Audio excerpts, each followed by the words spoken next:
Hello everyone and welcome back to the second part of the Sanguinary guard tutorials. In this video we are going to be working on the helmet and focus on painting non-metallic gold. Of course, we will also cover some of the smaller details such as the metallic tubes, the gem and the eyes later on in the tutorial. Once again, whenever you see my arm on the screen, to grab some paint, don't watch the arm, watch the wet palette instead. There's honestly way more to learn from the palette than from my arm movement.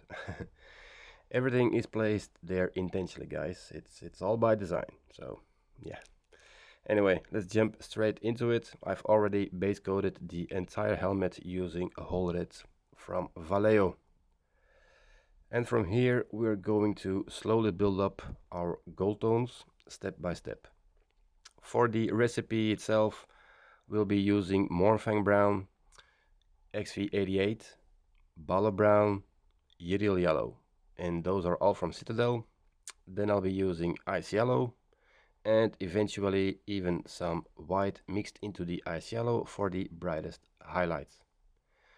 Now don't worry too much about memorizing the entire recipe right away, because I'll explain every transition and why we're using each color as we move through the process. The important thing to understand is that we're gradually shifting from warm browns into saturated yellows and finally into very pale highlights to create that illusion of reflective gold. So first things first, we're thinning down some Mournfang brown slightly, and we're going to use that to introduce more warmth into the armor. At the beginning, this layer can actually be a little bit, difficult to notice on camera, especially over the whole red. But you will see me repeating my brushstrokes several times. That repetition is important because you want the Mournfang brown to slowly build opacity while still remaining smooth. And this is something worth mentioning for newer painters. Don't rush this stage. A lot of the richness in non-metallic gold comes from these early transparent layers. If you try to jump too quickly into the brighter yellows, the gold can end up looking flat or chalky. So take your time and really slow those warm tones to establish themselves first. As I'm applying the Mournfang brown, I'm focusing mainly on the areas that I eventually want to appear brighter and more reflective. We're basically starting to map out our future highlights already, even though the colors are still dark at this point. Pay close attention to the rivets on the crown as well. I always try to, only paint the very top of the rivets while carefully painting around the surrounding metal.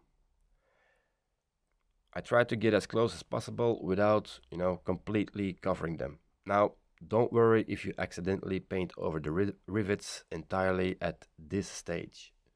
It's completely fine. We're going to apply many more layers throughout the process, so small mistakes like that will disappear naturally over time. Early on, precision is helpful, but it's not something you should stress over too much. However, as we move higher and higher in brightness, brush control becomes much more important, of course.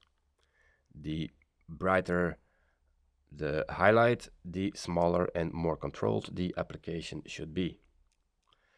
That's what creates the separation between the different materials and shapes. In this case, we want a clear distinction between the crown itself and the rivets attached to it. And honestly, those tiny little separations are often the details that elevate a miniature from looking good to looking really polished. It's subtle, but those controlled brushstrokes and that patience makes a huge difference in the final result. But for now though, we're staying focused on the gold. The paints I'll use later for the eyes, gems and other details will appear on screen once we get to these sections. I prefer to fully establish the main material first before jumping around to the, smaller details. So while we continue layering the Mournfang brown, really focus on letting the paint build gradually before moving into XV88. Once we switch to XV88, that's where we'll start mapping out the gold more clearly and introducing more definition into the reflections. It's important to understand the role each color plays in this recipe. Mournfang brown and XV88 are mainly there to provide warmth and richness. They stop the gold from feeling too cold or overly yellow. Then Balor brown, Yriel yellow and ice yellow are the colors that really create that iconic golden appearance. That balance between warm browns and vibrant yellows is what sells the illusion. Too much brown and it looks bronze or dirty. Too much yellow and it starts looking cartoonish or flat. So we're constantly trying to balance those tones throughout the entire process. Again, keep paying attention to those rivets and edges. The more we increase brightness, we need to be more careful about placement. Smaller highlights create sharper reflections, and sharper reflections are what make non-metallic metal looking convincing. And remember, patience is everything. Non-metallic gold isn't really difficult of complicated techniques. It's difficult because it demands control, layering, and consistency. So don't be afraid to slow down, repeat your brushstrokes, and gradually build those transitions. The smoother the build-up, the more realistic the final result will look. So let's continue building up these layers, and once the Mournfang brown is properly established, we'll move on to the XV88 and start bringing this gold to life even more. Whenever I switch to the XV88, you can already see the, quite a big jump in the colors. This is also the stage where I really start edge highlighting pretty much everything I can. Just so you know, I'm not going to be talking the whole video, but if something needs more explaining, I will do so. And in the meanwhile, you can listen to some chill YouTube music. See y'all in a few minutes.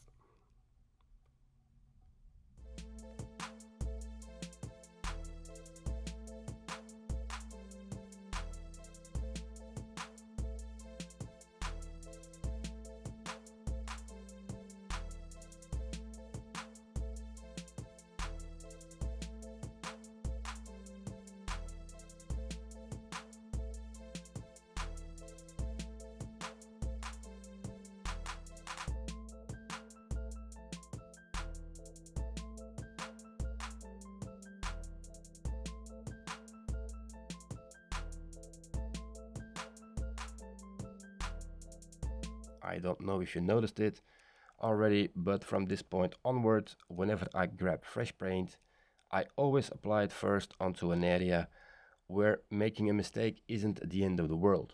What I mean by that is, for example, I'll start painting on the head before I move onto something more delicate, like the eyelids or the mouth. Doing this helps remove some of those first overly wet brushstrokes. And at the same time, it gives you a feel for how the paint is reacting on the miniature. Even, when you test it, it's always better to test it on an area before actually jumping into the, finer details. After that, you can better judge how much pressure you'll need to use for those finer details like the eyelids or smaller edge highlights. And honestly, brush pressure is everything. With barely any pressure and the right consistency, you can paint incredibly thin lines, even with a brush that isn't brand new anymore. But if you apply too much pressure, it's very easy for those edge highlights to become way too thick or fine lines. Now, it's not the end of the world, of course. You can always go back and clean up those edges or, lines afterwards. But personally, I'd rather be careful from the start than constantly having to correct mistakes later on. Time is money in this case, it's still a commission. And since we're already talking about edge highlights, I'm actually uploading a brand new tips and tricks video next weekend where we will go deeper into the world of edge highlighting. I'll show you exactly how I apply them. why I do it that way, and most importantly, how to clean up and sharpen your edges afterwards to get that, really crisp finish. So definitely stay tuned for that if you are interested.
Now, one of the hardest parts of the helmet, I think, is painting around these rivets.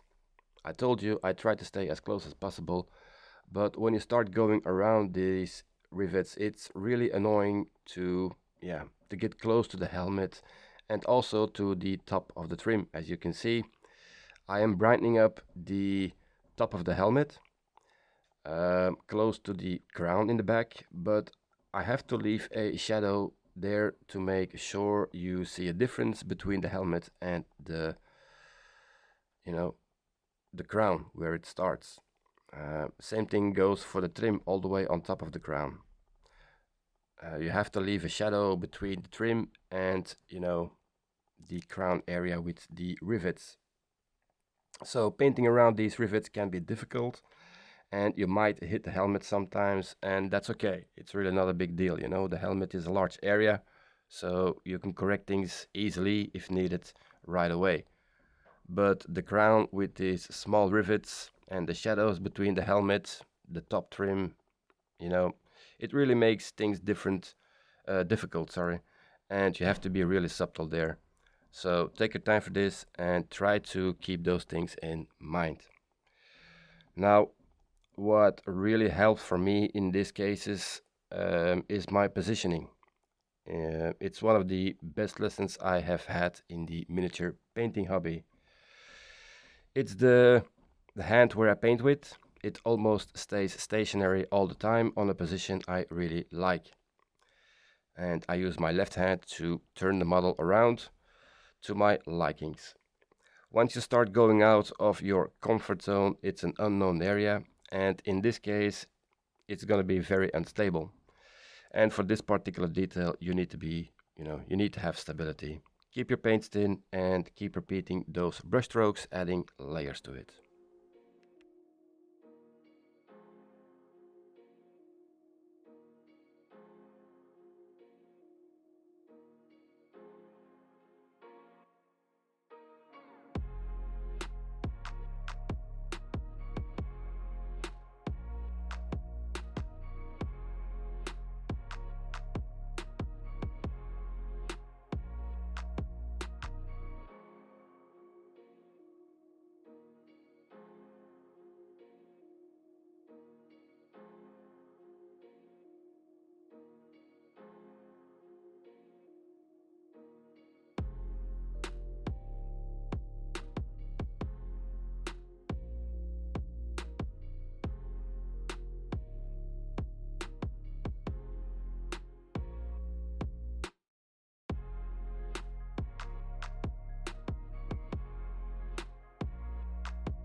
let's get back to the video a little bit. Once the XV88 is finished, we are going to start applying the Balor brown onto the model.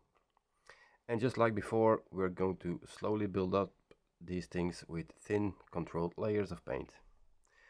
From this point onward, you'll notice me going back and forth a little bit between the previous layers.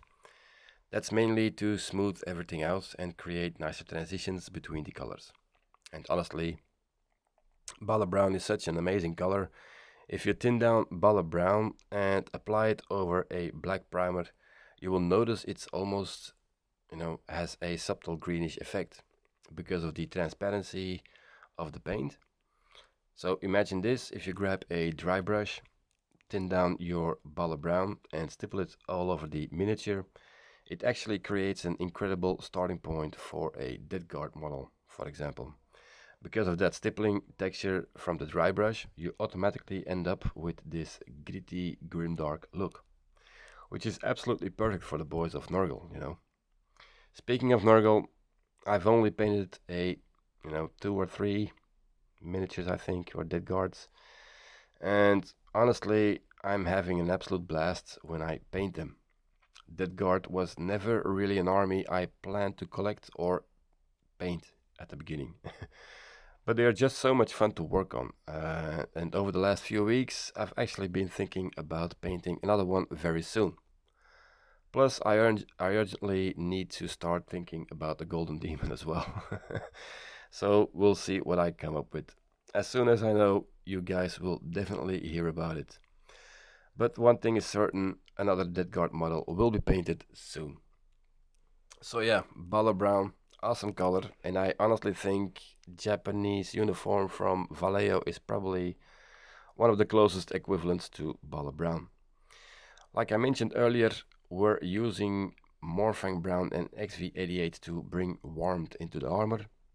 And since we're eventually going to work with a mix of Yriel yellow into the Balor brown, things can become very yellow quickly.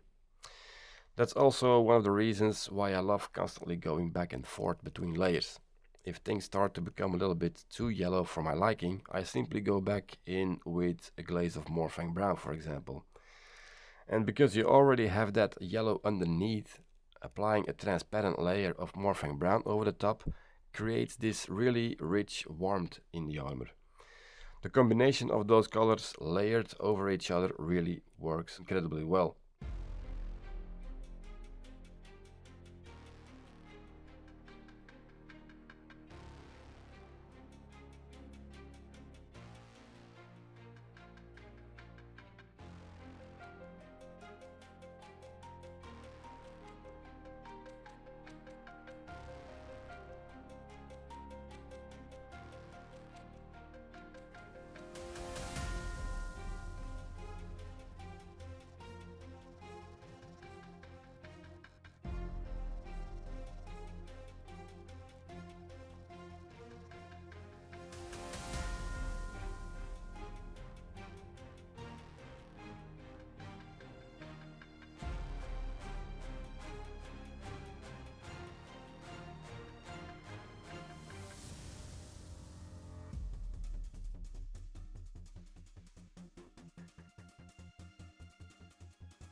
Now, we're just going to keep adding Yriel yellow into the mix until we reach, roughly 50-50, maybe 40-60. You really don't want the yellow to completely take over. At least for me, once it becomes too yellow, it starts feeling unnatural. So around that 50-50 area is usually more than enough.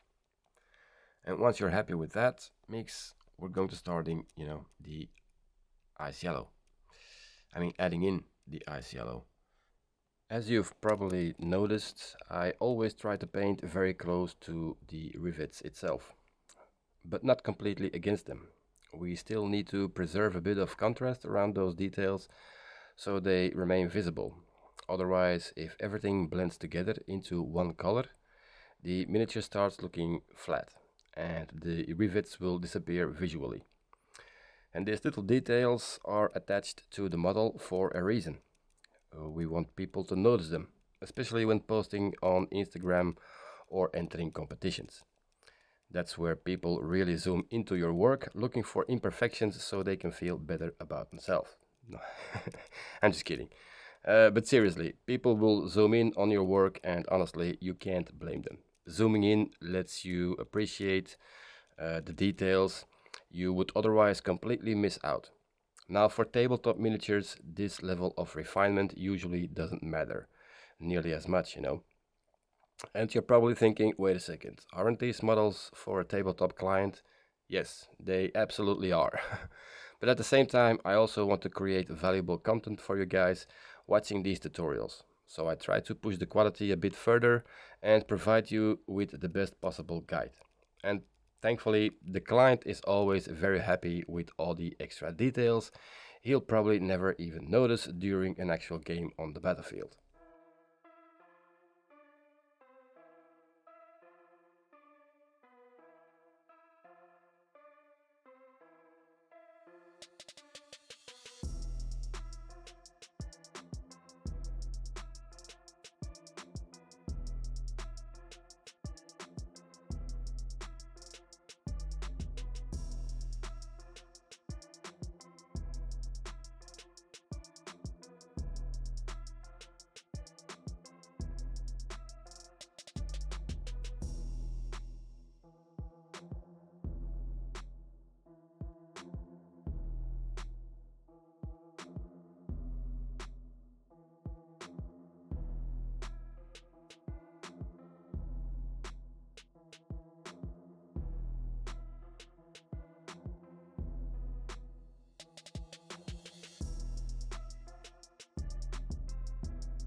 Another thing that becomes important here, especially when working with very thin paints, is patience.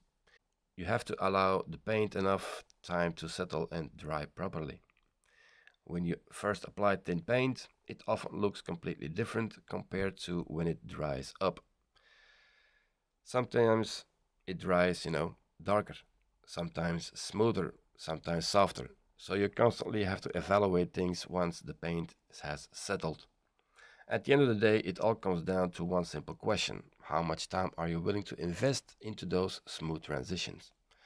Not everybody enjoys spending, 4 or 5 hours painting a single chest plate, and honestly, most people are painting for tabletop quality anyway.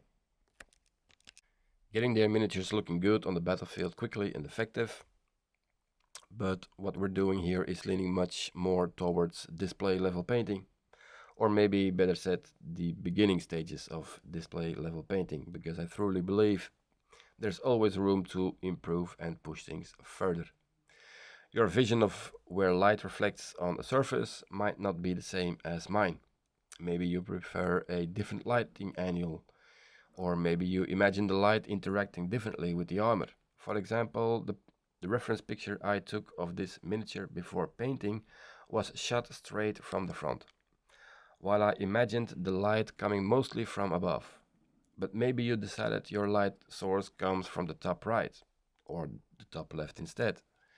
Because of that, your reflections and your highlight placements will naturally look different. And that's something really important to keep in mind. A lot of the time, you're using my color schemes and blending techniques on your own models, which is completely fine, of course. That's exactly why I make these tutorials, but often you won't even be painting the same miniature. The pose could be different, the armor shapes could be different, the angles of the metal plates could be different, and all of those things affect how light behaves on the miniature. That's why I always tell people, if you're struggling with figuring out where to place your highlights and shadows, reference pictures are an absolute lifesaver. Now, they won't perfectly guide you for an extremely reflective armor or true metallic reflections, but they do help identify the brightest areas, and from there you can build upon it. You can add bounce reflections, secondary reflections, sharper highlights. Those are honestly endless possibilities once you start experimenting with light placement. And really, don't overthink it too much. Just apply the paint, keep applying it, don't like it, remove, and go back and forth. Because I generally think one of the most common mistakes people make is simply not applying enough layers. People often ask, why does my blending look chalky? Why does my transitions look rough? And usually the answer is simple. You're, too few thin layers. You need thin layers on top of each other, and lots of them. Look at it this way. When you start applying a base coat with a regular brush, and we're not talking about airbrushes here, you usually thin your paints down with maybe 2 or 3 parts of water to 1 part of paint. Now ask yourself this: after applying on one base coat, do you immediately move on to the next color, or do you apply that base coat maybe twice or 3 times until you achieve a smooth opaque finish? I think you already know my answer. I would much rather apply multiple thin coats to create a clean and solid foundation before moving forward. Because honestly, a good start is already halfway to the finish line. Here in Belgium, we say exactly that. A good start is halfway there. And it's true for almost everything in life. A strong foundation gives you the best possible chance at achieving a great result in the end. Once your groundwork is solid, all you have to do is continue building on top of it. The sky is the limit, right?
Anyway, I think it's finally time we talk about these rivets on the crown again. This is where we really need to start painting carefully because these are basically our final highlights. And from this point onward, transparency becomes extremely important. Even if you go back to the previous mixes, you still want to apply them fairly thin. The more transparent your paint is, the smoother and cleaner your transitions will look in the end. Now, of course, there's a downside to this approach. You will need multiple layers to build it up properly. There's really no shortcut around that. Let's give them some highlights and even a bounce light. I know these are very tiny details, but this is actually a really good practice for improving your brush control. So first things first, we are going to paint these rivets exactly the same way we painted the golden mask earlier. We start from Hollered, then move on into Mournfang Brown, XV88, Balor Brown and Ice Yellow. But remember, only paint the top portion of the rivet. Leave the lower areas closer to the crown in the darker tones. Most likely Mournfang Brown. And that's perfectly fine. We want that contrast. Once that is finished, we're going to grab a whole rod again and paint roughly the top 30% of the rivet with it, leaving the remaining 70% gold. Now, here's the cool part. By creating that darker whole red section, it becomes much easier to place a tiny pure ice yellow reflection dot inside it. And this is where brush pressure becomes critical again. For these microscopic dots, your pressure should absolutely be zero. And your paint consistency has to be absolutely perfect, of course. So always test your paint before applying or committing it to the miniature. Another small trick, don't aim for the exact center of the rivet, aim slightly towards the side because you want the ice yellow dot to stay inside the whole red section. And the same principle applies to the brighter gold section as well. So yeah, that's basically it. And honestly, I'm going to be a very happy man once this commission finally reaches its end. Well, at least this part of the commission, because there are still plenty more Blood Angels heading my way eventually. But before we return to those, we've got some other really cool projects lined up. At least, I think so. You never really know what's coming next on this channel. Something else I personally do a lot during this stage is stopping occasionally to take pictures of the miniature. It sounds a little strange, but photos are incredibly useful for spotting mistakes or areas that need improvement. Sometimes things look perfectly smooth with your eyes, but the camera immediately reveals rough transitions, uneven highlights, or areas lacking contrast, and that's completely normal. Even at the end of this video, I'll probably come back and push some highlights further by adding a bit more white into the ice yellow mix. That flexibility is one of the nice things about this style. You can always return later and refine certain areas once the whole piece starts coming together.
The first thing I do when I finished the gold is grab some black and isolate the gold. So what I mean by this is that we are going to paint everything that isn't gold black and ready for the next process. So after a few photos, I realized I needed to open the brightness on the helmet more.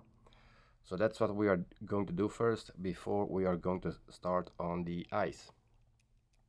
I'm gonna mix in some of the white into the ice yellow, thin it down really well, and I'm gonna carefully apply it on the areas that are brightest. Just remember, very low pressure on the brush.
Now we're gonna start painting the eyes, and the paints I'm gonna be using for this are burnt red from AK Interactive and also a red ink from Liquitex called Pyrrole Red. The process goes as follows. We first prepare our paint consistency. Start with 3 parts of water to 1 part of paint into the burnt red. And as always, test before applying. Paint the eyes and make sure you get everything covered really well. The eyes are always an exciting part. It can go good or bad real quick, so let's hope for the best. The hard part here is painting the white dot in the middle of the eye. So you gotta make sure you get a good consistency for this, and secondly, don't just paint a dot. Try to make a circular motion with your brush before you touch the eye. And when you are going towards the eye with the brush, keep doing that motion movement, but smaller and smaller until you hit the eye. And just keep doing that motion until you're happy with the result. Don't worry if you mess it up a little bit. I did it also, and you can correct it no problem with the burnt red again if needed, and just try again, you know. This is just a matter of practice, really. I can only show you and explain you how I do it. The rest is up to you. Good luck on that.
The last parts of the video is the metals and the gem.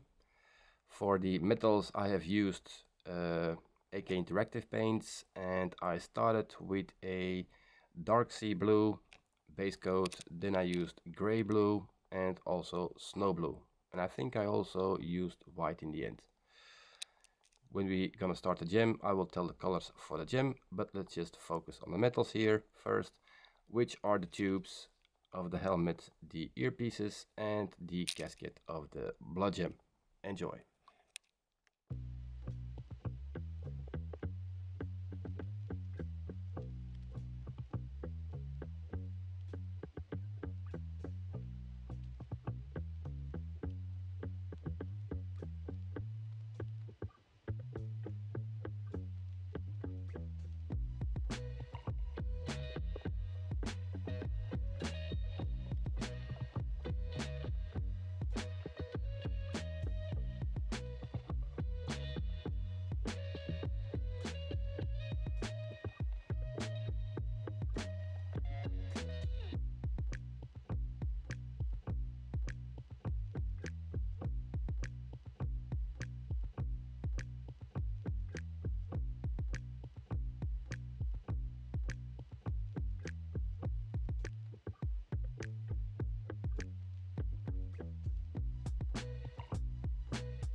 here we are, the last part of the video, and it's the gem. To top it all off, the colors that I use for this are almost the same colors that I use for red armor. So we're going to use white, burnt red, evil sun scarlet, and wild rider red. So we're first going to paint the drop of blood all the way in burnt red. We're gonna grab white and we're gonna create two light points. The one on top, which is gonna be a very narrow highlight and our brightest reflection, and the lower part of the gem is where the light escapes from the gem. So make sure the consistency is right for the white. Repeat a few times if needed so the white has a good coverage. You want this effect to be bright. Next step, once the white is painted on the gem, we are going to use Evil Sun Scarlet, and we are thinning it down, of course, to at least 3-4 parts of water, so you can gradually build up this color, and you're gonna have to leave the lowest part of the gem totally white.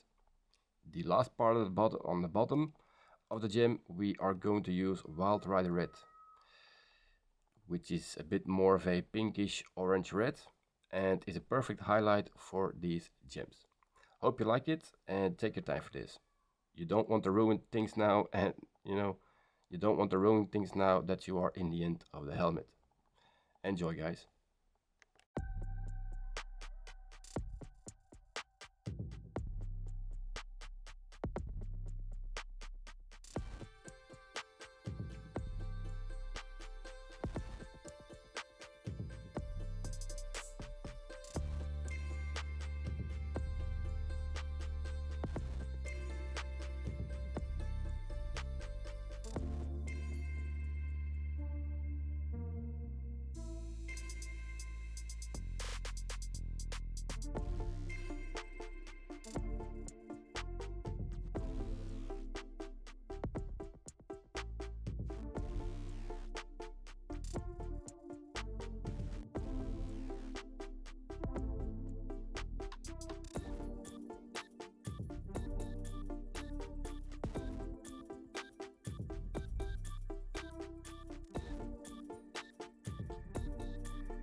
Anyway, we're almost at the end of the video now. I truly hope you enjoyed it, but more importantly, I hope you learned a thing or two. If you have any questions about the PDF or videos or anything painting related, feel free to contact me through any of my social media pages or on Discord, and I'll get back to you as soon as possible. Thank you all for watching, thank you all for the support, and I will see you all in the next video. Bye bye.